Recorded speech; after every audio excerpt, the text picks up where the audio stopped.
from Uppsala. I checked out everyone's names and what they were doing on the web this morning. I believe you have a PhD defense coming up in the not too distant future, so good luck with that from Thank you. November. And Alice's talk is optimal and hereditarily optimal realization of metric space. Thank you. This is going to be a very mathematical talk. I'm even using chalk. Excellent. So, what is the mathematical problem I'm going to be talking about? We're trying to find optimal realizations of metric spaces.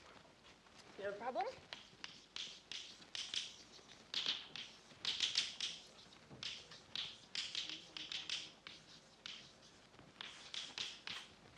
We're given some metric, let's call it D, on some set X. By metric, I mean, as usual, satisfying triangle equality, symmetric, and so on. We want to find a graph. Find graph.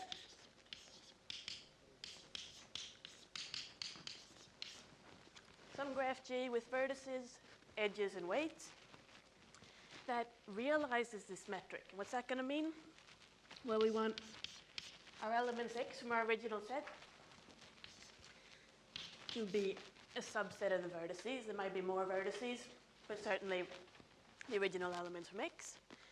And we want the distances in the graph to be exactly the distances in the metric. Distances in G for any two elements should be exactly my given distance D.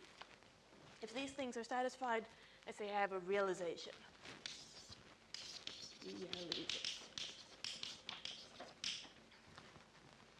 Not too hard to convince yourself that there are actually very many possible realizations. What do we want? We want one that's optimal. Optimal in what sense? Using as little total edge weight as possible. So the sum over all edges, summing up all these weights, we want that to be minimal among all possible realizations. So if this last condition is also satisfied, then we have an optimal realization. Don't worry, pictures are coming up. Some of the simplest, non-trivial examples of realizations and optimal realizations. A couple of metrics here on the left. In the middle column up there, we have some sample realizations. We're just drawing the complete graph, actually, in those cases, and weighting with exactly the distances between the elements. Usually, we can do much better than that. The two on the right there are the optimal realizations. For those simple examples, it's not too hard to convince yourself that you can never find a graph that preserves all these distances exactly and has smaller weight than these. This last one down at the bottom is a tree metric. And for this particular example, I constructed it that way on purpose. The tree realizes that metric exactly. If that's possible, then certainly that's an optimal realization. So in a sense, finding optimal realizations is an extension of finding trees. For these work even in cases where there is no exact tree. So maybe these would be something that would be interested in phylogenetics. It would be nice if for any metric we could just show the optimal realization. As with many things that we've discussed during this conference, of course there's lots of problems. To start with, like just about every other problem we've discussed, it's NP hard. This was shown independently by Winkler and Ingo Altefer, both in 1988. Okay, so it's NP hard to find them. There's also other troubles. Reasonable next question to say, are these things unique? Is there only one realization that has the minimum possible total weight? And unfortunately, the answer even here is no. This is the simplest example of a metric with two different optimal realizations on 5 elements. So we had trouble with it. We have a nice, well-defined problem, but it's NP hard, and these things that we're looking for might not even be unique. We need a brilliant idea. Luckily, somebody had a brilliant idea. Was it me? This is an old idea from Andreas Stress in 1984. He defined something he calls hereditarily optimal or H-optimal realizations. The sort of hand-waving definition of these is, well, on two elements, then we just have a graph consisting of two elements and an edge in between them with the given weight. That's optimal, and sure we'll call that hereditarily optimal as well. And then we build larger ones up by induction. We say that for every larger set, we want to preserve that we have an hereditarily optimal realization. So we build these up step by induction. And as an example, here's the H-optimal realization of this metric we saw a moment ago with two different optimal realizations. And just from the definition, you'd say that, oh, but okay, it's a workable definition, but that would be even harder to find than an optimal realization. And how are we going to find these things if we can't find optimal? But the nice thing about this idea is that these... What's the question next? Sorry, can you just go over the inductive definition step again? So I understand you have 2 points, okay? Yeah. And then... We have 2 points, and then we say, okay, then the optimal realization will be just the graph consisting of two vertices and an edge. And after that, we say, if any realization is hereditarily optimal, if we look at any subset, if we do this more strictly, we should be going in this direction.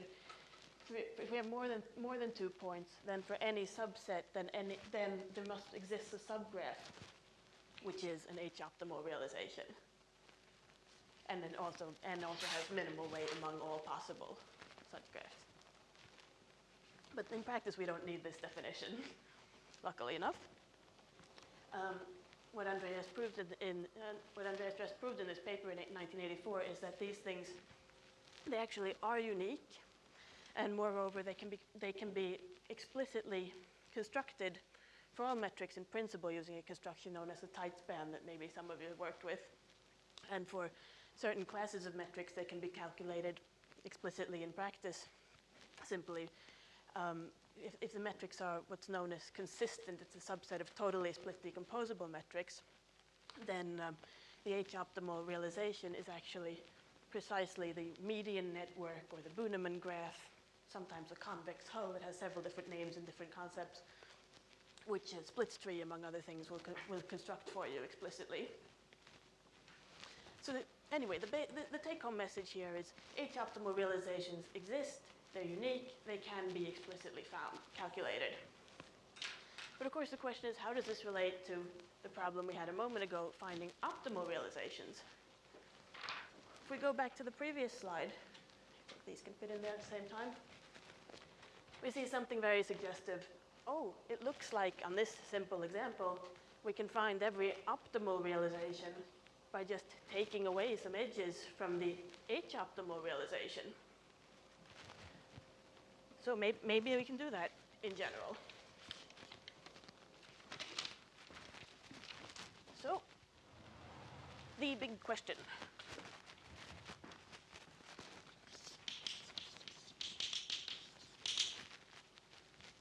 For some given metric,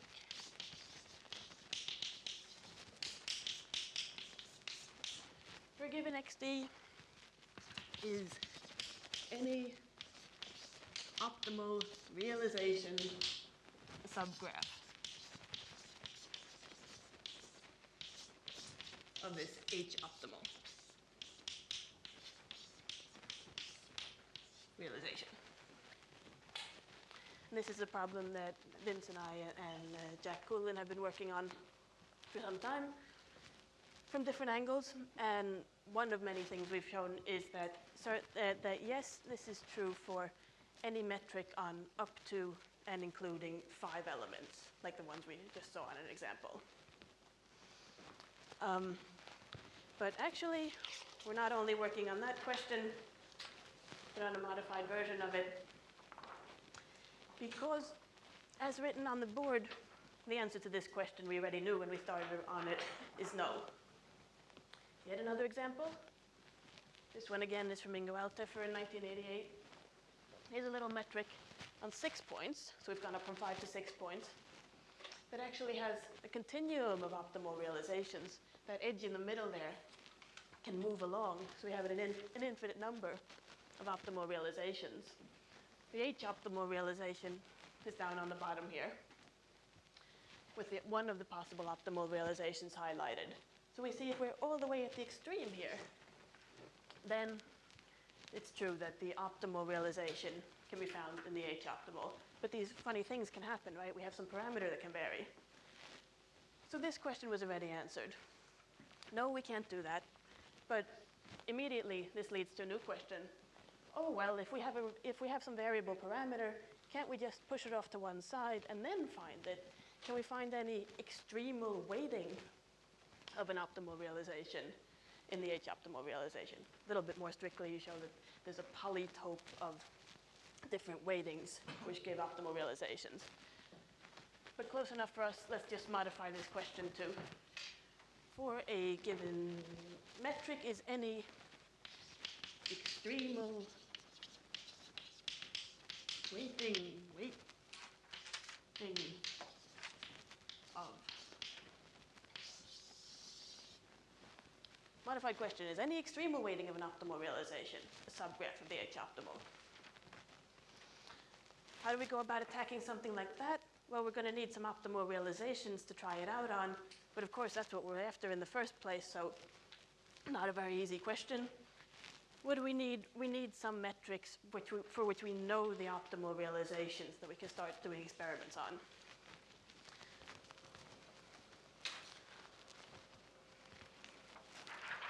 So again, this is from Vincent and Jack and my paper last year. We look at something called the underlying graph of a metric.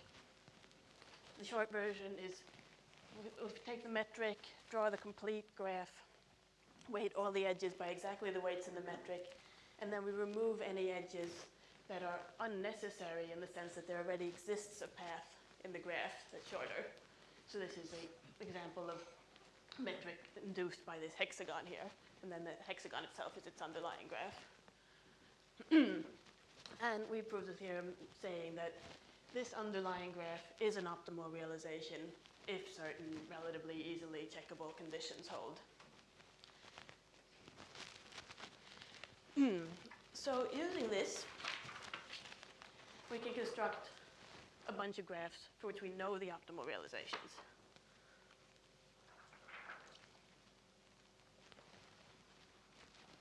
And here is, these are constructed from Hadamard matrices. More importantly, we have some well-defined graphs that they're connected, they're bipartite, they're antipodal. That means that every element has an antipode at the distance equal to the diameter of the graph. And then we define some distances on these graphs. We add a few extra distances. The take-home message again is we have some nice graphs. For this entire family of graphs, we know that the underlying graph, the first example here is shown on the left, the underlying graph is an optimal realization. It preserves all those distances exactly, and well, it's optimal. But on the right here, we have the hereditarily optimal realization, which in this case is also optimal. All edges in the right-hand graph have weight 1. So two graphs have the same weight. That's obviously going to be necessary if they're both going to be optimal. But we see here that this is a counterexample to the question, at least this is formulated here. We don't have to worry about extremal weightings because there are no parameters that can vary. But this optimal realization can never be found in the H optimal realization. Okay, so that answers that question. No, not even with this new formulation. But yet another angle on this. If we're trying to show that any optimal realization can be found in the H-optimal realization. One of the many things we'd need is that we'd like to be able to take any vertex in the optimal realization and map it into the corresponding vertex in the hereditarily optimal realization. And we're preserving all the original distances from X. And moreover, we'd like to do this injectively. If we have two vertices in an optimal realization that are winding up in the same place, well, then we're not going to be able to find the subgraph. We're going to be losing some vertices. And this was another consequence of this infinite family of graphs. Already here we can sort of see it, that we have two edges in this graph that are identified at one point. So it does satisfy the fact that all vertices wind up as vertices. But if we go higher up in this family of metrics, here's the next one. Again, here's one of the possible optimal realizations. All of the gray and black vertices there are elements from X. And those two labeled A1 and A2 are extra vertices. This is one of the possible optimal realizations. If we map it into the H-optimal realization, then those two vertices, A1 and A2, wind up in the same place. In other words, this is also a counterexample to that question, and also a counterexample to this conjecture that, okay, for every mapping from the vertices into the H-optimal realization is injective, we've lost even that property. Basically, the take-home message from this again is that things can get very complicated in several different ways. But still, we've shown that this is not really true. We have optimal realizations that are not subgraphs of H-optimal realizations. So we've disproved or answered this question by no. But what we haven't done is shown that we haven't found any optimal any metrics where no optimal realization is a subgraph. For this example again, if we do identify those two white vertices, it's still optimal. So one of the several possible optimal realizations is still findable in the H-optimal realization. So yet again, let's modify this question. Let's go to is sum. For a given metric, is some extreme awaiting of an optimal realization always possible to find as a subgraph of the hereditarily optimal realization? And this is still an open question and a challenge. Thank you.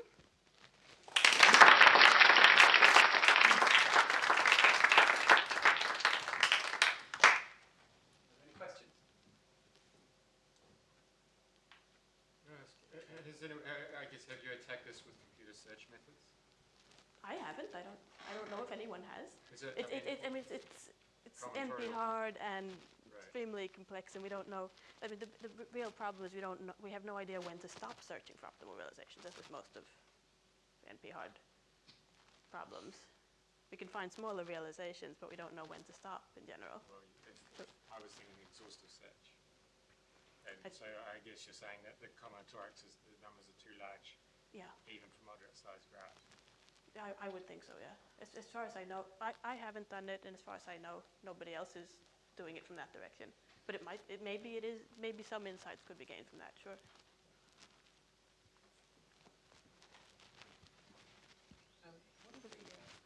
Are there any algorithmic implications for searching for maximum parsimony trees? Yes, I haven't thought about this in a while. Basically, the optimal realization, if we can find it, of course, all of this is assuming data is exact. I mean, this is exact distances everywhere. But if we have the optimal realization, then that contains at least one maximum parsimony tree. Don't quote me on this exactly, but I think if you look at these H-optimal realizations, then those are also related to all possible maximum parsimony trees.